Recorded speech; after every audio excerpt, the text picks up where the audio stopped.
Now we are on the height. I don't know how much feet.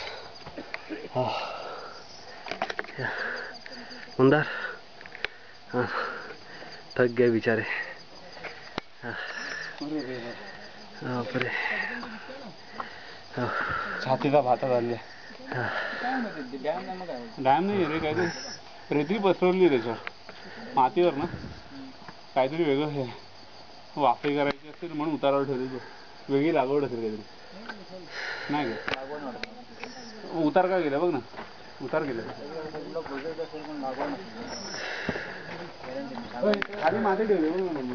आणि वर काय हे केले माहितीये, ती माती वाहून जाणं स्लोप केला. कारण असू शकते खडी आहे ती बघ ना, बाजू साठा करून ठेवली तिकडले. माझा डॅमच आहे बघ इथे. पाणी संबंध कुठे पाणीतलं बघ इथे हेच आहे रे, वरतून फ्लो येत असणार रे. वेळा आहे का खड्डा असेल इथे समोर. हे काय ही गाव आहे तिकडे तळ्यात जाणार. तिथे वेळ लागलं एका लेवलला कुठे जायचं. बघूया गाडी.